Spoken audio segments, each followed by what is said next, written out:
Okay, సహాయ నిరాకరణ ఉద్యమం అయిపోయిందా? ఇప్పుడు స్టార్ట్ అయింది August 1st, 1920. ఎండ్ ఎప్పుడైంది? 1922.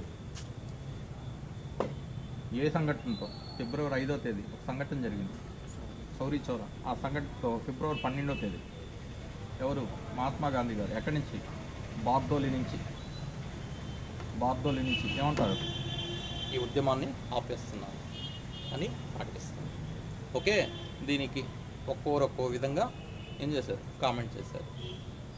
చల్లని నీళ్ళు ఒక ఆయన. నెక్స్ట్ ఇంకొక ఆయన ఏం చేశాడు? జాతీయ విపత్తు అన్నారు. ఎవరు? సుభాష్ చంద్రబోస్. ప్రీవియస్ క్లాస్లో చెప్పాను. నెక్స్ట్ దీని తర్వాత ఏంటంటే, ఇప్పుడు ఏమైందంటే, తర్వాత ఎప్పుడైతే 1922 మార్చ్లో దేశద్రోహం కేసు కింద ఏం చేస్తారు? మహాత్మా గాంధీని పూణే ఎర్రవాడ జైల్లో నిర్బంధిస్తారు. ఓకే, నెక్స్ట్ 6 ఏళ్ళు శిక్ష పడుతుంది. ఎన్నేళ్ళు శిక్ష పడుద్ది? 6 సంవత్సరాలు. కానీ అతను మంచితనం చూసి 2 సంవత్సరాల లోపలే ఏం చేస్తారు? 2 సంవత్సరాలకే రిలీజ్ చేస్తారు. 1924లో మళ్ళీ బయటకు వస్తాడు. ఓకే, ఈ మధ్యలో నేను 1922 ఒకటి చెప్పాను, గయా చెప్పానా? ఎప్పుడది? గయాలో డిసెంబర్లో జరిగింది. డిసెంబర్లో INC సమావేశం. దీనికి CR దాస్ అధ్యక్షత వహిస్తాడు, చిత్తరంజన్ దాస్. ఓకే, దీంట్లో 2 రకాలుగా విడిపోతారు జనాభా. యాక్చువల్గా దీంట్లో ఏమని తీర్మానిస్తారంటే, ఈ INC సమావేశంలో తీర్మానం ఏం తీసుకుంటారంటే, చట్టసభలను బహిష్కరిద్దాం అంటారు. చట్టసభల బహిష్కరణ అన్నది CR దాస్కి నచ్చదు. కాబట్టి CR దాస్, నెక్స్ట్ అతనితో పాటు లాలా లజపత్ రాయ్, అతనితో పాటు మోతీలాల్ నెహ్రూ వీళ్ళు బయటకు వచ్చేస్తారు. ఓకే, చట్టసభలను బహిష్కరించిన వ్యక్తులు ఎవరు? వద్దు అని చెప్పిన వాళ్ళు సి రాజగోపాలాచారి. నెక్స్ట్ ఇతనితో పాటు బాబు రాజేంద్ర ప్రసాద్ వీళ్ళంతా చట్టసభలను బహిష్కరించిన వ్యక్తులు. కాబట్టి వీళ్ళు వద్దు అనుకున్న వ్యక్తులు బయటకు వచ్చేస్తారు. బయటకు వచ్చేసి 1922 డిసెంబర్ 31వ తేదీ ఏం చేస్తారు? స్వరాజ్ పార్టీని స్థాపిస్తారు. స్వరాజ్ పార్టీ ముఖ్య ఉద్దేశం ఏంది అంటే, ఒక ఉద్దేశం. స్వరాజ్ పార్టీ చట్టసభల్లో ప్రాతినిధ్యం, చట్టసభల్లో ప్రవేశించడం. ఓకే, నెక్స్ట్ దీనికి అధ్యక్షుడు ఎవరు? CR దాస్. అధ్యక్షుడు ఎవరు? స్వరాజ్ పార్టీకి CR దాస్. కార్యదర్శి ఎవరు? మోతీలాల్ నెహ్రూ. దీన్ని మళ్ళా ఎక్కడ స్థాపిస్తారు? ఏపీలో కూడా స్వరాజ్ పార్టీని స్థాపిస్తారమ్మా. దీనికి రామదాసు పంతులు అధ్యక్షుడు. ఎవరైనా? రామదాసు పంతులు. నెక్స్ట్ కార్యదర్శి ఎవరంటే ఉన్నవ లక్ష్మీనారాయణ.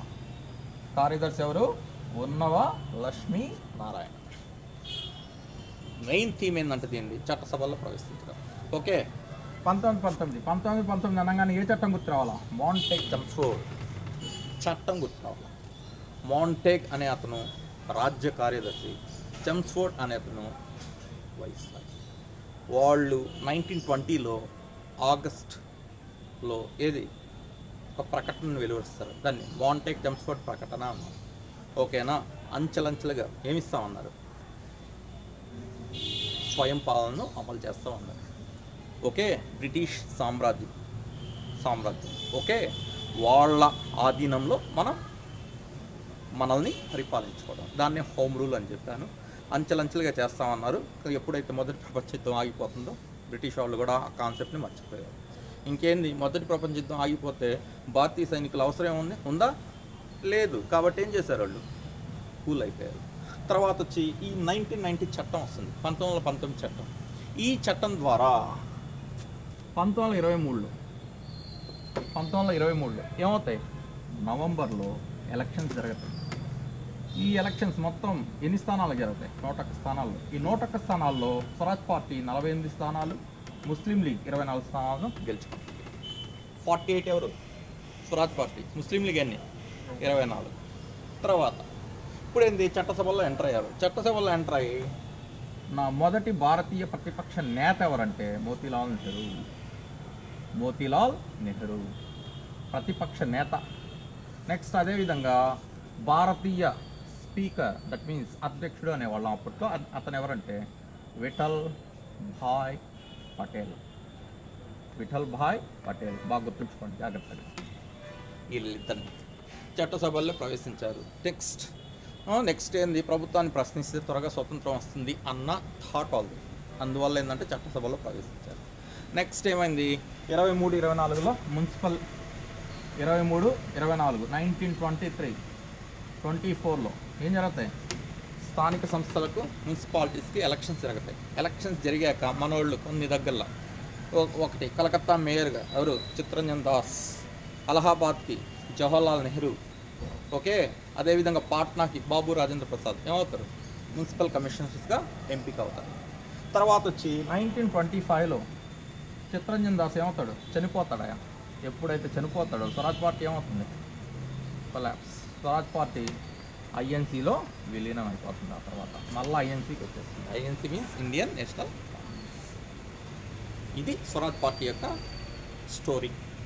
నెక్స్ట్ ఇప్పుడు 1922 అన్నాం. 1923లో ఫస్ట్ ఐఎన్సీ సమావేశం, first time INC that means Indian national Congress యొక్క సమావేశం ఏపీలో జరిగింది. ఏపీలో ఎక్కడ అంటే కాకినాడలో జరిగింది. ఎక్కడ, కాకినాడ. దీనికి మహమ్మద్ అలీ, ఎవరైనా మహమ్మద్ అలీ నాయకత్వం వహించాడు. ఈ ఐఎన్సీకి అధ్యక్షుడు ఎవరు, మహమ్మద్ అలీ.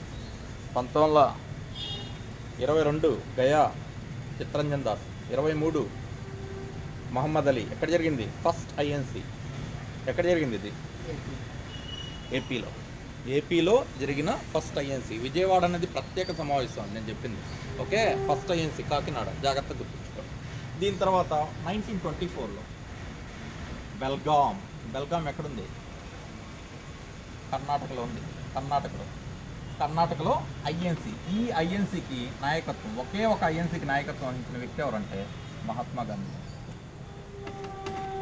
1922 చిత్తరంజన్ దాస్, 1923 మహమ్మద్ అలీ, 1924లో ఎవరు, మళ్ళా ఎవరు, బెల్గాం. ఎవరు వచ్చారు, గాంధీ గారు. జైలు నుంచి రిలీజ్ అయ్యారు కదా, ఐఎన్సీ సమావేశాలకు నాయకత్వం ఇచ్చారు 1924. 1925కి వద్దాం. 1925 ఇంతకుముందే చెప్పాను నేను, 1917 చెప్పానా. 1970లో ఫస్ట్ లేడీ ఏం చేసింది, అధ్యక్షురాలుగా ఎంపికైంది. ఆమె ఎవరు, అనీ బెసెంట్ అన్న. ఇక్కడ ఎవరు చెప్పాను, అనీ బెసెంట్ అనేది ఎవరమ్మా, ఈమె విదేశీ మహిళ. మన భారతదేశం తరపు నుంచి 1925లో ఫస్ట్ టైం సరోజిని నాయుడు అధ్యక్షత వహించింది. ఓకే, కాన్పూర్ గుర్తుంచుకోండి. కాన్పూర్ ఫస్ట్ లేడీ అంటే ఏం చెప్పాలా, అనీ బెసెంట్ అని చెప్పాలా. విదేశీ మహిళ అంటే ఏం చెప్పాలా, అనీ బెసెంట్ అని చెప్పాలి. భారతదేశ మహిళ అంటే ఏం చెప్పాలా, సరోజిని. ఎప్పుడు అది, 1925 ఐఎన్సీ సమావేశాలకు అధ్యక్షత వహించింది. ఓకే, తర్వాత వచ్చి 26 వదిలేండి, 27కి రండి. 27 ఇప్పుడు ఏం చేశారంటే, మాంటెక్ చెమ్స్ఫోర్డ్ సంస్కరణలు వచ్చినప్పుడు అప్పుడే వాళ్ళు ఒక విషయాన్ని తీర్మానించారు. ఎవ్రీ 10 yearsకి వీటిని మనం ఒక్కసారి ఏం చేయాలా, ఎలా అమలవుతున్నాయో స్టడీ చేయాలి, ఎలా అమలవుతున్నాయో ఒక కమిటీ ద్వారా చూడాలి అని అప్పట్లోనే డిసైడ్ అయి ఉన్నారు.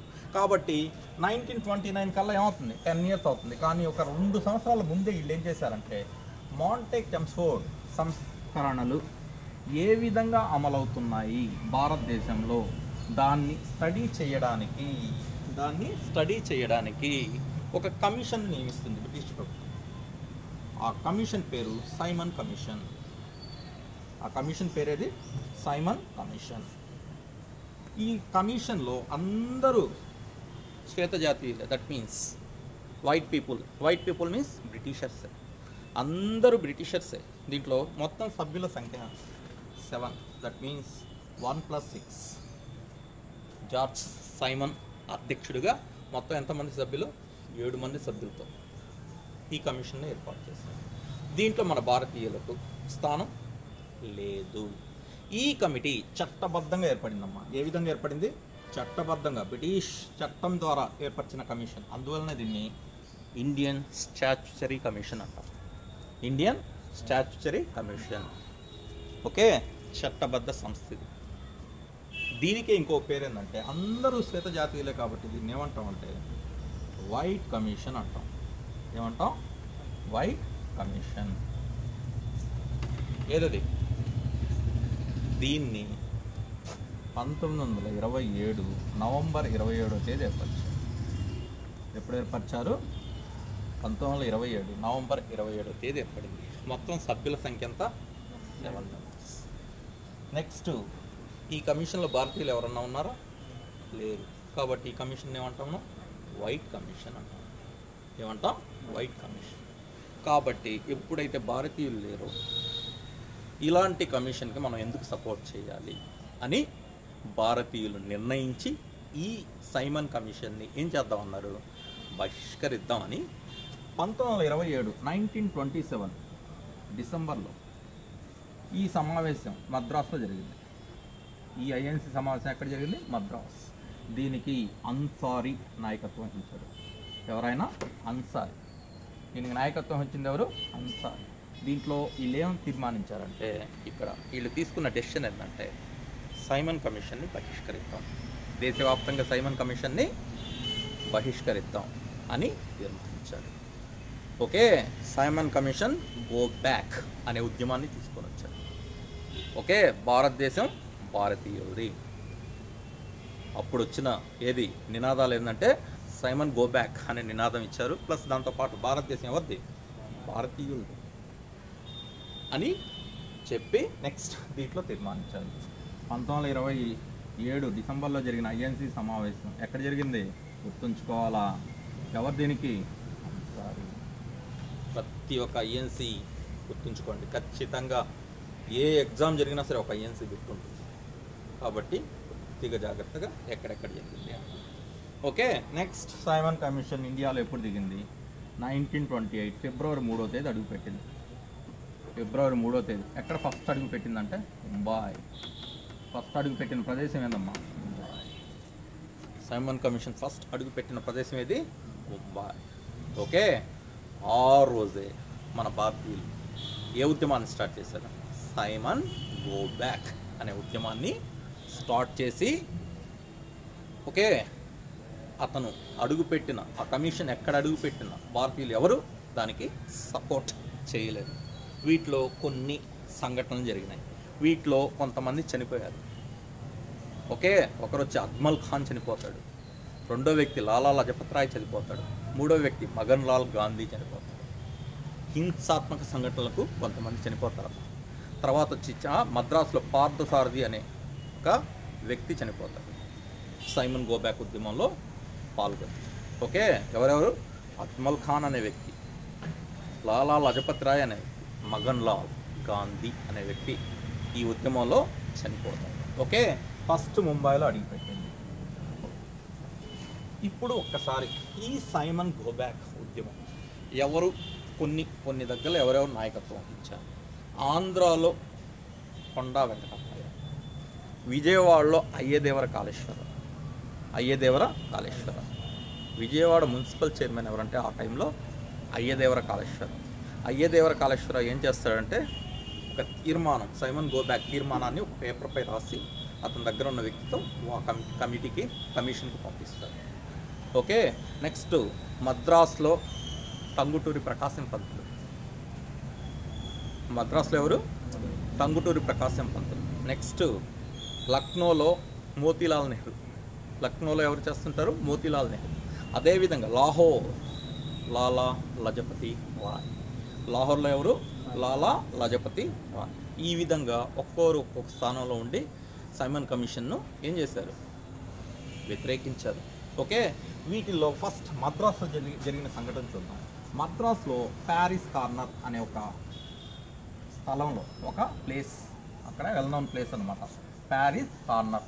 ఓకే, ఈ ప్లేస్లో టంగుటూరి ప్రకాశం పంతులు ఏం చేశారంటే సైమన్ గో బ్యాక్ ఉద్యమంలో పాల్గొన్నారు. ఈ సందర్భంలో పోలీసులు కాల్పులు చేస్తారు.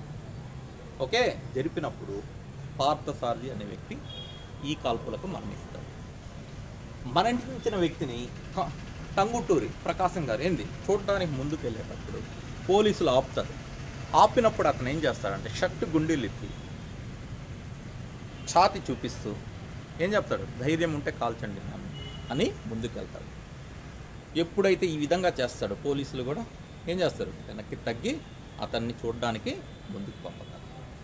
ఆ సందర్భంలోనే టంగుటూరి ప్రకాశం పంతులకి ఏ బిరుదు వచ్చింది? టంగుటూరి ప్రకాశం పంతులు బిరుదేంది? ఆంధ్ర కేసరి. ఏ బిరుదు వచ్చింది? ఆంధ్ర కేసరి అనే బిరుదు ఆ టైంలోనే వచ్చింది. కాబట్టి రేపు అడిగే bit, Simon go back, Tanguturi Prakasam పంతులకు ఆంధ్ర కేసరి అనే బిరుదు ఏ ఉద్యమ కాలంలో వచ్చింది? సైమన్ గో బ్యాక్ అనే ఉద్యమ కాలంలో వచ్చింది. Okay, Paris corner. చనిపోయిన వ్యక్తి పేరు పార్థసారథి. నెక్స్ట్ ఇంకో దగ్గరికి వెళ్దాం. లాహోర్లో Lala Lajpat Rai Simon go back ఉద్యమాన్ని తీవ్రంగా నిరసనలతో జరుపుతున్నప్పుడు అక్కడికి వచ్చిన శాండర్స్ అనే అధికారి ఏం చేస్తాడంటే లాఠీ చార్జ్ చేస్తాడు. ఆ లాఠీ దెబ్బలకి లాలా లజపతి రాయ్ ఏమవుతాడమ్మా? చనిపోతాడు. లాఠీ దెబ్బలకి లాలా లజపత్ రాయ్ చనిపోతా స్టేట్మెంట్ ఇస్తాడు అతను. నాపై పడే ప్రతి లాఠీ దెబ్బ బ్రిటిష్ సామ్రాజ్యం శవపేటికకు ఒక మేకు లాంటిదన్నాడు. బ్రిటిష్ సామ్రాజ్య శవపేటికకు ఒక మేకు లాంటిదన్న వ్యక్తి ఎవరు? లాలా లజపతి రాయ్. కాబట్టి లాలా లజపతి రాయ్ని లాఠీ చార్జ్ చంపిన వ్యక్తి ఎవరు? శాండర్స్. ఆ శాండర్స్ని ఆ తర్వాత భగత్ సింగ్ చంపేస్తాడు. భగత్ సింగ్ ఏం చేస్తాడు? శాండర్స్ని ఆ తర్వాత చంపేస్తాడు. ఎందువలనంటే లాలా లజపత్ రాయ్ శిష్యుడే భగత్ సింగ్. ఓకే, కాబట్టి ఏం చేస్తాడు? శాండర్స్ని ఆ తర్వాత ఏం చేస్తాడు? చంపేస్తాడు. ఎప్పుడైతే వీళ్ళని చంపేస్తారో ఒక ఆయన వచ్చి పార్లమెంట్పై బాంబు వేస్తాడు. ఓకే, తర్వాత వచ్చి శాండర్స్ని చంపేస్తారు ఆ ముగ్గురు వ్యక్తులు ఎవరంటే భగత్ సింగ్, రాజ్గురు, సుఖదేవ్. ఈ ముగ్గురిని ఏం చేస్తారంటే 1931లో మార్చి 23వ తేదీ ఉరి తీస్తారు. ఓకే, మార్చి 23వ తేదీ. దానికి ముందు మార్చి 5వ తేదీ ఒకటి జరుగుతుంది, గాంధీ ఇర్విన్ ఒడంబడిక. దీంట్లో హింసకి పాల్పడిన వాళ్ళని ఎట్టి పరిస్థితుల్లో గాంధీ గారు సపోర్ట్ చేయరు. కాబట్టి వాళ్ళు ముందే చెప్పారు, ఇర్విన్ ఏంటంటే ఆ కాన్సెప్ట్ మరీ హింస చేసి నా వ్యక్తులను మేము వదలం. కానీ అప్పుడు జరిగిన ఉప్పు సత్యాగ్రహం జరగద్ది. కానీ ఉప్పు సత్యాగ్రహంలో పాల్గొన్న వాళ్ళని మాత్రం మనం ఏం చేస్తాం? వదిలేస్తాం అని చెప్తాడు. కాబట్టి అదొక కాన్సెప్ట్. కానీ వాళ్ళని మాత్రం వదలరు. కాబట్టి మార్చి 23వ తేదీ ఏం చేస్తారు? ఉరి శిక్ష అమలు చేస్తారు ఆ ముగ్గురు వ్యక్తులపై. ఓకే, కాబట్టి ఈ విధంగా లాహోర్లో లాలా లజపత్ రాయ్ మరణిస్తాడు. మద్రాసులో పార్థసారథి చనిపోతాడు. అక్కడే టంగుటూరి ప్రకాశం గారికి ఏ బిరుదు వస్తుంది? సైమన్ గో బ్యాక్ ఉద్యమంలో పొందిన బిరుదేంది? ఆంధ్ర కేసరి. ఓకేనా? నెక్స్ట్ వచ్చి ఈ విధంగా ప్రతి అడుగులో ఈ కమిషన్ ఏం చేస్తారు? వ్యతిరేకిస్తా పోయారు. ఈ కమిషన్కి సపోర్ట్ చేసిన వ్యక్తి ఎవరంటే అంబేద్కర్. వెల్కమ్ పలికిన వ్యక్తి ఎవరంటే అంబేద్కర్ అండ్ ఆంగ్లో ఇండియన్స్. ఎవరోళ్ళు? ఆంగ్లో ఇండియన్స్ వాళ్ళ వ్యక్తి. వీళ్ళు మాత్రం సైమన్ కమిషన్ ఏం చేశారు? వెల్కమ్ చేశారు. ఓకే, అంబేద్కర్ గారు ఏంటంటే సైమన్ కమిషన్ ఉద్యమాన్ని వెల్కమ్ చేస్తారు.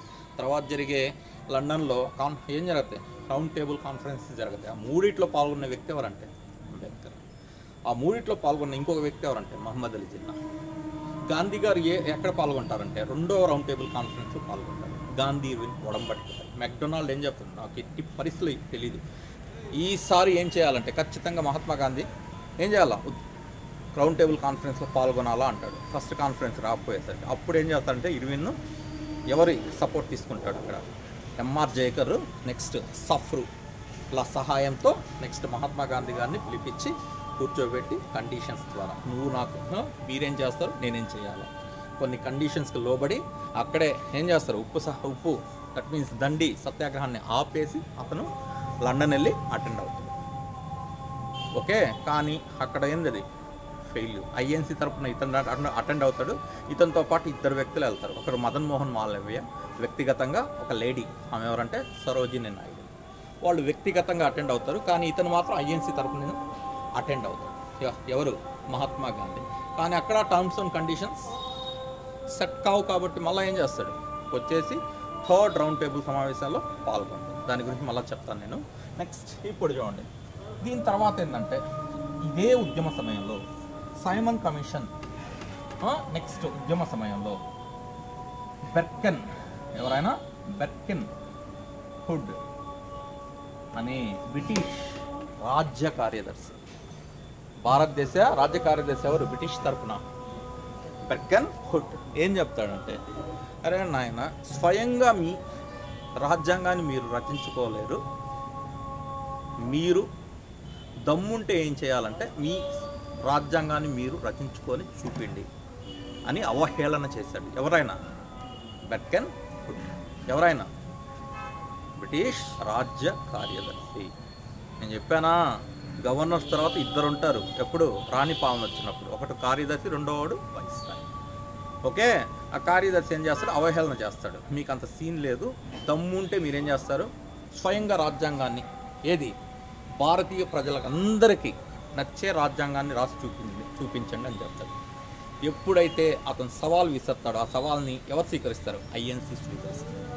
స్వీకరించి 1928 ఫిబ్రవరి 28వ తేదీ ఢిల్లీలో 29 పార్టీలతో అఖిలపక్ష సమావేశాన్ని నిర్వహిస్తుంది. 29 పార్టీల్లో ఏ సమావేశాన్ని నిర్వహిస్తుంది? అఖిలపక్ష సమావేశాన్ని. ఈ అఖిలపక్ష సమావేశంలో రాజ్యాంగాన్ని తయారు చేయడానికి ఒక కమిటీని ఏర్పాటు చేస్తుంది. ఈ కమిటీకి అధ్యక్షుడు ఎవరంటే మోతీలాల్ నెహ్రూ. ఈ కమిటీకి అధ్యక్షుడు ఎవరు? మోతీలాల్ నెహ్రూ. ఓకే, దీని కార్యదర్శి ఎవరు? కొడుకే, జవహర్లాల్ నెహ్రూ. ఈ కమిటీ కార్యదర్శి ఎవరు అంటే రాజ్యాంగాన్ని రాసే కమిటీలో అధ్యక్షుడు ఎవరు? మోతీలాల్ నెహ్రూ. కార్యదర్శి ఎవరు? కొడుకు జవహర్లాల్ నెహ్రూ. ఓకే, అప్పుడు ఏం చేస్తుంది ఆ కమిటీ? ఏం చేస్తుందంటే రాజ్యాంగాన్ని రచిస్తుంది. ఓకే, ఈ రచించిన రాజ్యాంగాన్ని ఐఎన్సీకి సమర్పిస్తుంది. ఈ నివేదికను ఏమంటాం అంటే మనం నెహ్రూ నివేదిక అంటాం. ఏమంటాం ఈ నివేదికను? నెహ్రూ నివేదిక అంటాం. నెహ్రూ నివేదిక. ఓకే, దీనికి ఎప్పుడైతే నెహ్రూ నివేదికను ముస్లిం లీగ్ ఎంకరేజ్ చేయదు, నెహ్రూ లీగ్ ఏమంటుందంటే నెహ్రూ రూపొందించిన రాజ్యాంగం ముస్లింలకు మరణ శాసనం అన్న వ్యక్తి ఎవరంటే ఆగా ఖాన్. ఎవరైనా ఆగా ఖాన్ ఏం చెప్తాడంటే ఈయన రూపొందించిన రాజ్యాంగం ముస్లింలకు ఏంది? మరణ శాసనం లాంటిది అన్నాడు. ఓకే, దీనికి ఛాలెంజ్ చేస్తూ తర్వాత ఏం చేశాడంటే 1929లో మహమ్మద్ అలీ జిన్నా 14 సూత్రాలను తీసుకొని వస్తాడు. ఎన్ని సూత్రాలు? 14 సూత్రాలు. అంటే ఆయన రాస్తాడనమాట ముస్లింలకు తగ్గట్టుగా. వీటిని ఏమంటామంటే మనం 14 సూత్రాలు. 14 సూత్రాలు తీసుకొని వచ్చిన వ్యక్తి ఎవరు? మహమ్మద్ అలీ జిన్నా. నెహ్రూ నివేదికను రాసిన వ్యక్తి ఎవరు? నెహ్రూ నివేదికను రూపొందించిన వ్యక్తి ఎవరు? మోతీలాల్ నెహ్రూ. ఓకే, కాబట్టి ఆ తర్వాత ఏం చేశారంటే ఈ నెహ్రూ నివేదికను ఐఎన్సీ 1928 తర్వాత వచ్చి సమావేశమై ఏం చేస్తుంది? దాన్ని ఓకే చేస్తుంది. కొన్ని స్వల్ప మార్పులతో ఓకే చేసి, కానీ నెహ్రూ నివేదికల ముఖ్య లోపం ఏంటంటే ఆయన ఏం చేశాడంటే డొమినియన్ స్టేటస్, అధినివేశ స్వయం ప్రతిపత్తి అంటాం. ఓకే, అంటే ఏంది? బ్రిటిష్ సామ్రాజ్యం ఉంటుంది, వాళ్ళ ఆధీనంలో, దట్ మీన్స్ కామన్వెల్త్ పరంగా వాళ్ళ ఆధీనంలో మనం పరిపాలించుకోవడం, అది సంపూర్ణ స్వాతంత్రం కాదు కదా, ఎప్పుడన్నా డేంజరే. కాబట్టి ఆ పాయింట్ కరెక్ట్ కాదని ఈయన ఏం చేశాడు? ఎవరు? గాంధీ, మహాత్మా గాంధీ కొన్ని మార్పులతో ఓకే ఈ పాయింట్స్ని ఐఎన్సీలో ఆమోదించి, ఐఎన్సీలో ఎప్పుడు జరుగుతుంది? 1928లో. 1928 ఎక్కడ జరుగుతుంది ఈ ఐఎన్సీ? కలకత్తా. ఇంతకుముందు జరిగింది ఎక్కడ? 1927 ఎక్కడ జరిగింది? మద్రాస్. అవునా? 1925 ఎక్కడ జరిగింది?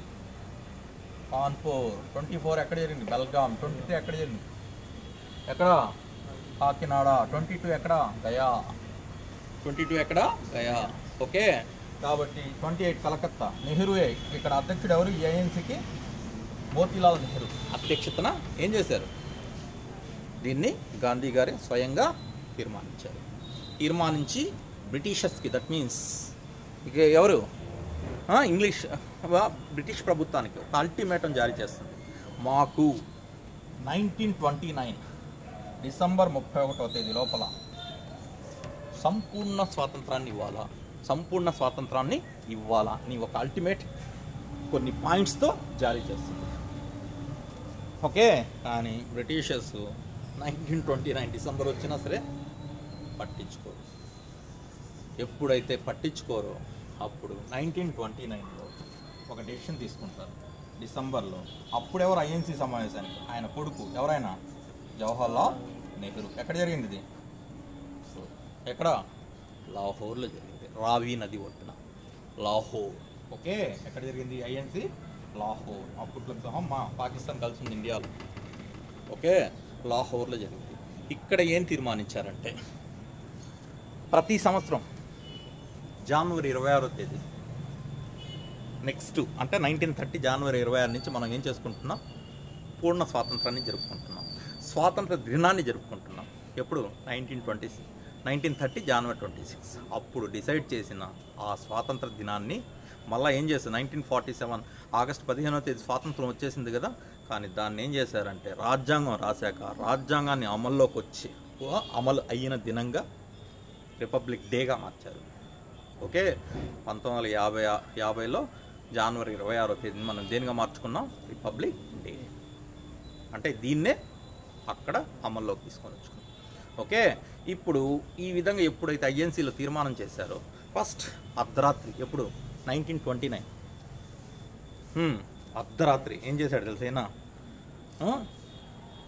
త్రివర్ణ పతాకాన్ని జాతీయ పతాకంగా ఎగరేస్తాడు. ఎవరు? జవహర్లాల్ నెహ్రూ. నెక్స్ట్ అది కాకుండా నెక్స్ట్ 1930 మళ్ళా ఏం చేశారు, జనవరి 2వ తేదీ వీళ్ళంతా కాంగ్రెస్ పార్టీ అంతా సమావేశమై జనవరి 26వ తేదీ ఏం చేస్తాం మనం, స్వాతంత్ర దినంగా జరుపుకుంటాం అని ఒక తీర్మానం తీసుకుంటారు. కాబట్టి జనవరి 26 ప్రతి పాయింట్లో ఏం చేశారు, స్వాతంత్ర దినం జరుపుతున్నారు. ఎప్పుడు? 1930లో, 1930లో. ఆ తర్వాత గాంధీ గారు ఏం చేశారంటే ఇంకా సంపూర్ణ స్వరాజ్ రావాలంటే ఏం చేయాలి, ఇంకా ఏదో ఒక ఉద్యమాన్ని తీసుకురావాలి. ఏదో ఒక ఉద్యమం చేస్తే తప్ప బ్రిటిషర్స్ మన వైపు చూడరు అని ఆ తర్వాత మళ్ళీ ఏం చేశారు, 1930లో దేన్ని తీసుకొని వచ్చారు, శాసన ఉల్లంఘన ఉద్యమాన్ని. దట్ మీన్స్ వాళ్ళు చేసిన శాసనాలని, ఎక్కడ ఉంటాయో బ్రిటిషర్స్ చేసిన శాసనాలని వాళ్ళని వీళ్ళు ఫాలో కారు. ఓకే, అలాంటి ఉద్యమాన్ని మనం శాసన ఉల్లంఘన ఉద్యమం అంటాం. దానికి ఇంకో పేరు దండి మార్చ్. ఎందువలనంటే సబర్మతి ఆశ్రమం నుంచి 78 మందితో మహాత్మా గాంధీ గారు 200 మైళ్ళు నడిచి గుజరాత్లో దండి, దట్ మీన్స్ సముద్ర తీరం అని, అక్కడ ఉప్పును తయారు చేస్తారు. ఉప్పు కొటారాలు ఉంటాయి. అక్కడికి వెళ్ళి ఏం చేస్తారు, వాళ్ళు ఏం చేస్తారు, శాసనాలని ఉప్పు కొటారాల పైన సత్యాగ్రహీలు ఏం చేస్తారంటే ఏది ధ్వంసం చేస్తారు, నాశనం చేస్తారు. ఓకే, ఆ విధంగా స్టార్ట్ అవుతుంది. ఏదది? శాసన ఉల్లంఘన ఉద్యమం. శాసన ఉల్లంఘన ఉద్యమం ఎప్పుడు స్టార్ట్ అవుతుంది తెలుసా? 1930, 1930. ఓకే, మార్చ్ 12వ తేదీ స్టార్ట్ అవుతుందమ్మా. మార్చి 12వ తేదీ మహాత్మా గాంధీ గారు ఏం చేస్తారంటే 78 మందితో, ఓకే, నెక్స్ట్ 200 మైళ్ళు అంటే 320 కిలోమీటర్స్. మైళ్ళు కిలోమీటర్స్లో వేరు. మళ్ళీ ఆడ 320 కనపడింది అనుకో, రేపు ఎగ్జామ్లో కామ్గా వచ్చేస్తారేమో. మైళ్ళు నేను చెప్పింది. ఓకే, 200 మైళ్ళు 1.6 కిలోమీటర్స్. 1.6 × 210 వస్తుంది, 320 కిలోమీటర్స్ వస్తుంది. తెలుసా? ఒక mile equal to how many kilometres? 1.6 kilometres. తెలియాలి అవి. 1 mile equal to 1 quintal equal to 100 kgs. 1 ton equal to 1000 kgs. అవన్నీ తెలియాలి, కన్వర్షన్స్ బాగా తెలియాల్సింది. 1 బ్యారెల్ ఆయిల్ అయితే బ్యారెల్లో కొలుస్తాం. 1 barrel equal to 159 litres. Okay, అలాంటి. నెక్స్ట్ ఒక్కసారి ఏం చేశారు, ఎక్కడి నుంచి? సబర్మతి ఆశ్రమం. సబర్మతి ఆశ్రమం నుంచి బయలుదేరారు. ఎక్కడికి చేరుకున్నారు? చివరికి ఏప్రిల్ 6వ తేదీ. ఏ తేదీ? ఏప్రిల్ 6 దండికి చేరుకున్నారు. దండి ఎక్కడుంది? గుజరాత్. నిన్నే చెప్పాను నేను, ఉప్పును అత్యధికంగా ఉత్పత్తి చేసే రాష్ట్రం. నేను చెప్పాను, నేను ఆ బిట్టు ఉప్పును ఎక్కడ ఉప్పును అత్యధికంగా ఉత్పత్తి చేసే రాష్ట్రం ఏదమ్మా? గుజరాత్. ఇది గుజరాత్. ఎంతమందితో బయలుదేరాడు? ఆ ఫిగర్ మర్చిపోవద్దు. ఫస్ట్ ఐఎన్సీలో 72 మంది పాల్గొంటారు, కానీ ఇక్కడ 78 మంది ఈ సత్యాగ్రహంలో పాల్గొంటారు. దండి శాసనోల్లంఘన ఉద్యమంలో ఎంతమంది పాల్గొంటారు? 78 మంది. ఫస్ట్ ఐఎన్సీలో పాల్గొన్న సభ్యుల సంఖ్య 72. 211 అన్నది ఎక్కడ చూసారో ఆ ఫిగరు? రాజ్యాంగ పరిషత్ మొదటి సమావేశంలో పాల్గొన్న సభ్యుల సంఖ్య 211. ఓకే, కాబట్టి ఎప్పుడు స్టార్ట్ అయింది ఇది? 1930. ఏ డేట్? మార్చి 12వ తేదీ స్టార్ట్ అయింది. మార్చి 12. ఎంతమందితో స్టార్ట్ అయింది? 78 మంది. దీనికి నాయకత్వం వహించిన వ్యక్తి ఎవరు? గాంధీ, మహాత్మా గాంధీ గారు. ఓకే, నెక్స్ట్ ఎక్కడికి బయలుదేరారు? ఎక్కడి నుంచి బయలుదేరారు? శబర్మతి ఆశ్రమం నుంచి. నెక్స్ట్ ఎన్ని కిలోమీటర్లు నడిచారు? ఎన్ని మైళ్ళు లేదా ఎన్ని కిలోమీటర్లు నడిచారు? 320 కిలోమీటర్స్ నడిచి నెక్స్ట్ దండీకి చేరుకున్నారు. ఏ రోజు? ఏప్రిల్ 6వ తేదీ. ఏ రోజు? ఏప్రిల్ 6. ఓకే, దీంట్లో పాల్గొన్న ఏకైక మహిళ సరోజినీ నాయుడు. దీంట్లో పాల్గొన్న ఏకైక మహిళ ఎవరమ్మా? సరోజినీ నాయుడు. దీంట్లో పాల్గొన్న ఏకైక ఆంధ్రుడు ఎన్నేని సుబ్రహ్మణ్యం. ఎవరైనా? ఎన్నేని సుబ్రహ్మణ్యం. గుర్తుంచుకోండి, మంచి బిట్లు ఇవి రెండు, ఎప్పుడు అడిగే బిట్లే. పాల్గొన్న ఏకైక మహిళ ఎవరు? సరోజినీ నాయుడు. నెక్స్ట్ వచ్చి పాల్గొన్న ఏకైక ఆంధ్రుడు ఎవరు? ఎన్నేని సుబ్రహ్మణ్యం. ఓకే, దీంట్లో ఇద్దరు సత్యాగ్రహుల్ని నిర్ణయిస్తాడు. ఏంటంటే నేను లేని పక్షంలో మీరు జరపాలా అని. వాళ్ళలో ఫస్ట్ వ్యక్తి ఎవరంటే, ఫస్ట్ సత్యాగ్రహి అబ్బాస్ ట్యాబ్జీ.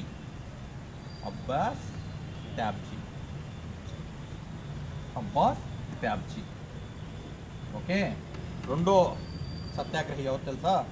సరోజినీ నాయుడు.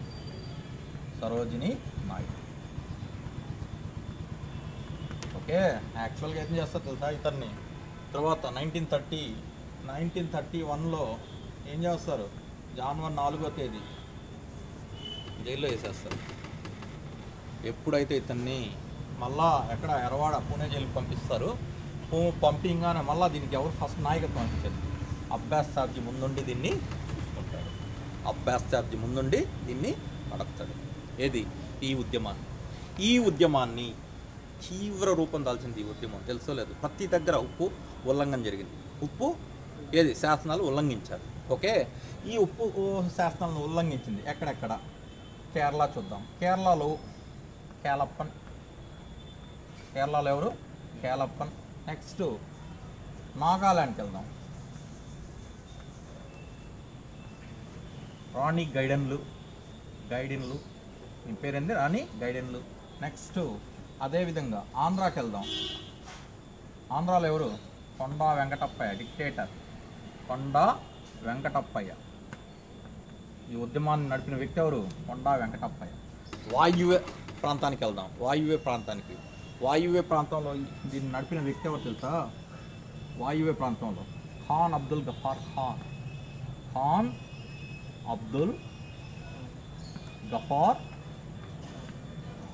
ఎవరైనా? ఖాన్ అబ్దుల్ గఫార్ ఖాన్. ఈయన సరిహద్దు గాంధీ అంట.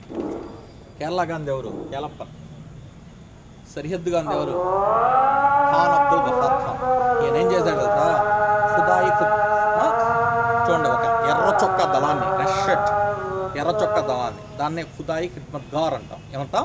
ఖుదాయి ఖిద్మత్గార్ అంటే ఏం తెలుసా? దేవుడి సేవకులు అని అర్థం. ఎవరు? దేవుడి సేవకులు అనే ఒక బ్యాచ్ని తయారు చేస్తారు. ఆ బ్యాచ్ ఎర్ర చొక్కాలు వేసుకోవడం వల్ల దాన్ని ఎర్ర చొక్కాల దళం, రెడ్ షర్ట్స్ అంటాం దాన్ని. ఓకే, ఎర్ర చొక్కాల దళం. ఇదే ఎర్ర చొక్కాల దళం ఇటలీ ఉద్యమంలో గారిబాల్డి నేతృత్వంలో కనపడుతుంది. అప్పుడు కనపడింది మళ్ళీ ఎక్కడ కనపడుతుంది? వాయువ్య ప్రాంతంలో. వాయువ్య సరిహద్దు ప్రాంతం అంటే ఎక్కడ? నియర్లీ ఆఫ్ఘనిస్తాన్, పాకిస్తాన్ ప్రాంతంలో. ఏమవుతుంది? ఉప్పు సత్యాగ్రహం చేసిన వ్యక్తి ఎవరు? ఖాన్ అబ్దుల్ గఫార్ ఖాన్. ఓకేనా? ముస్లిమేనా? ఎట్టి పరిస్థితుల్లో మన యొక్క ఉద్యమాన్ని నీరుగార్చలా. అక్కడ ఏం చేశారు? ఇతన్ని కూడా ఏప్రిల్ 23వ తేదీ జైల్లో వేసేస్తారు. ఇతను నడిపిన ఉద్యమం ఇతని దళం పేరేంది? ఖుదాయి ఖిద్మత్గార్. దేవుడి సేవకులు. దేవుడి సేవకులు. వీళ్ళు ఎర్ర చొక్కాలను ధరించడం వలన దీన్ని రెడ్ షర్ట్స్ అంటాం. ఓకే, ఈ ఉద్యమాన్ని భయంకరంగా చేసిన వ్యక్తి ఎవరంటే ఖాన్ అబ్దుల్ గఫార్ ఖాన్. అందువల్లనే అతన్ని ఏమంటామంటే మనం సరిహద్దు గాంధీ అంటాం. ఏమంటాం? సరిహద్దు గాంధీ. ఓకే, ఫస్ట్ విదేశీయుడు 1987లో ఇతనికి భారతరత్న ఇచ్చాం. ఇతనికి భారతరత్న ఎప్పుడు ఇచ్చాం? 1987లో. కాబట్టి భారతరత్న పొందిన మొట్టమొదటి విదేశీయుడు. ఇప్పటికి నంబర్ ఆఫ్ టైమ్స్ ఈ బిట్ వచ్చింది. ఎవరు? ఖాన్ అబ్దుల్ గఫార్ ఖాన్. రెండో వ్యక్తి ఎవరంటే నెల్సన్ మండేలా, నల్లజాతి సూర్యుడు, దక్షిణాఫ్రికా ఫాదర్. ఎవరైనా నెల్సన్ మండేలా. ఫస్ట్ ఎవరికి వచ్చింది? ఖాన్ అబ్దుల్ గఫార్ ఖాన్కి వచ్చింది. ఓకే, ఇతను నడిపిన దళం పేరేంది? ఖుదాయి ఖిద్మత్ ఖార్. ఓకే, దానికి ఏమంటాం? దేవుని సేవకులు. ఎర్ర చొక్కాలు ధరించడం వల్ల రెడ్ షర్ట్ అంటాం ఆ దళాన్ని. ఓకే, ఈ ఉద్యమాన్ని తీవ్ర రూపం దాల్చిన వ్యక్తి ఎవరు? వాయువ్య ప్రాంతంలో ఖాన్ అబ్దుల్ గఫార్ ఖాన్. ఓకే, మద్రాసులో వేదారణ్యంలో జరిగింది. మద్రాసులో సి రాజగోపాలాచారి. మద్రాసులో దీన్ని ఎవరమ్మా? సి రాజగోపాలాచారి. మద్రాసులో ఈ ఉద్యమాన్ని నడిపిన వ్యక్తి ఎవరు? సి రాజగోపాలాచారి. ఓకే, ఈ విధంగా ఒక్కొక్క ప్రదేశంలో ఒక్కొక్కరు ఈ ఉద్యమాన్ని తీవ్ర రూపం దాల్చారు. గుజరాత్లో దర్శన్ అనే ప్రాంతంలో ఉప్పు కొటారాలపై సత్యాగ్రహులు పడి ధ్వంసం చేసేస్తారు. ఓకే, ధ్వంసం చేసినప్పుడు బ్రిటిష్ వాళ్ళ సిపాయిలు వచ్చి వీళ్ళని చిత్ర హింసలు పెడతారు, ఈ వ్యక్తుల్ని, సత్యాగ్రహులు. దీన్ని ఒక వ్యక్తి వెబ్ మిల్లర్ అనే అమెరికన్ ఫోటోగ్రాఫర్ ఫొటోస్ తీసి యునైటెడ్ ప్రెస్ అనే పత్రికలో ఏం చేస్తాడంటే ఆ ఫొటోస్ని ప్రచురిస్తాడు. ఓకే, ఈ విషయాన్ని వెళ్ళి ఇర్విన్కి చెప్తాడు. ఇంత ఘోరంగా జరిగిందయ్యా. ఎక్కడది? దర్శన్. అక్కడ నాయకత్వం వహించిన వ్యక్తి ఎవరంటే దర్శన్లో, గుజరాత్లో ఉంది దర్శన్, సరోజినీ నాయుడు. ఎవరు? సరోజినీ నాయుడు. కాబట్టి ఆ దర్శన్లో ఈ శాసనోల్లంఘన ఉద్యమం ఫేమస్ అయింది. లాస్ట్కి విదేశీయులను కూడా అట్రాక్ట్ చేసింది. అతను ఫొటోస్ తీసి, ఆ వ్యక్తి పేరేంది? Webb Miller. ఎవరతను? అమెరికా విలేకరి. ఓకే, అతని పేపర్ పేరేందంటే యునైటెడ్ ప్రెస్. దాంట్లో ప్రచురిస్తాడు. ఇతను వచ్చి ఇర్విన్ కూడా విషయం చెప్తాడు. ఎక్కడది ఉండేది? దర్శన్ ఎక్కడుంది? గుజరాత్. ఎక్కడుందమ్మా? గుజరాత్. ఓకే, నెక్స్ట్ విశాఖపట్నంలో తేనీటి విశ్వనాథం. ఓకే, విజయవాడలో అయ్యదేవర కాళేశ్వరరావు. అదేవిధంగా కొండా వెంకటప్పయ్య. ఆంధ్ర మొత్తం శాసనోల్లంఘన ఉద్యమాన్ని నడిపిన వ్యక్తి ఎవరు? కొండా వెంకటప్పయ్య. దేశభక్త. ఎవరైనా దేశభక్త. కొండా వెంకటప్పయ్య. ఈ ఉద్యమం ఈ విధంగా తీవ్ర రూపం దాల్చింది. తర్వాత నేను చెప్పాను, జనవరి 4వ తేదీ ఏం చేస్తారమ్మా? జైల్లో వేసేస్తారు. కాబట్టి జనవరి 4వ తేదీని ఏం చేస్తారంటే ఖైదీల దినోత్సవం అంటాం. జనవరి 4వ తేదీని ఏమంటాం మనం? ఖైదీల దినోత్సవం అంటాం. ఓకే, ఖైదీల దినోత్సవం ఎప్పుడు? జనవరి 4. దీని తర్వాత కొంత రిలాక్సేషన్ ఏం చేస్తారంటే, యాక్చువల్గా ఏంటంటే రౌండ్ టేబుల్ సమావేశాలు జరుగుతూ ఉంటాయి. ఎక్కడ? ఇంగ్లాండ్లో. రెండో రౌండ్ టేబుల్ సమావేశానికి ఖచ్చితంగా గాంధీ గారు హాజరయ్యేలాగా చూడు అని ఇర్విన్కి మెక్డొనాల్డ్ చెప్తాడు. అక్కడే ప్రధాని. ఓకే, స్టాన్లీ ఎప్పుడంటే సైమన్ కమిషన్ అప్పుడు ప్రధాని.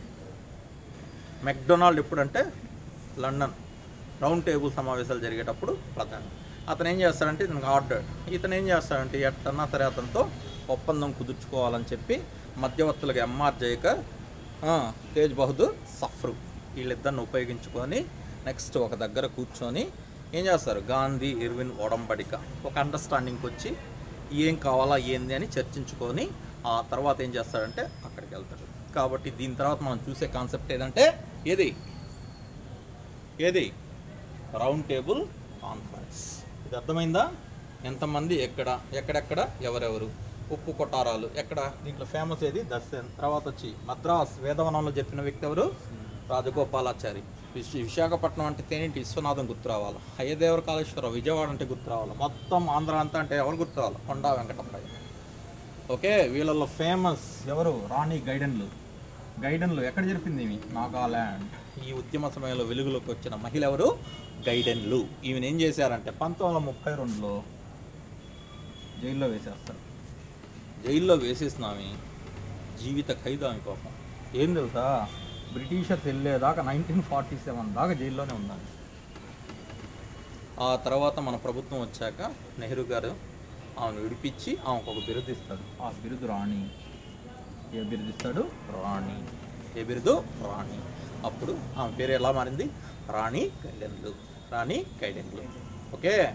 ఇదే విధంగా ఉద్దమ్ సింగ్ షహీద్ ఇక్కడ వచ్చి రాణి గైడెన్లు. అదేవిధంగా ఖాన్ అబ్దుల్ గఫార్ ఖాన్ 1987లో ఏమిస్తారు అతనికి? ఏంది? భారతరత్న పొందిన మొట్టమొదటి విదేశీయుడు ఎవరంటే అండి? ఎవరైనా ఖాన్ అబ్దుల్ గఫార్ ఖాన్. ఆయన బిరుదు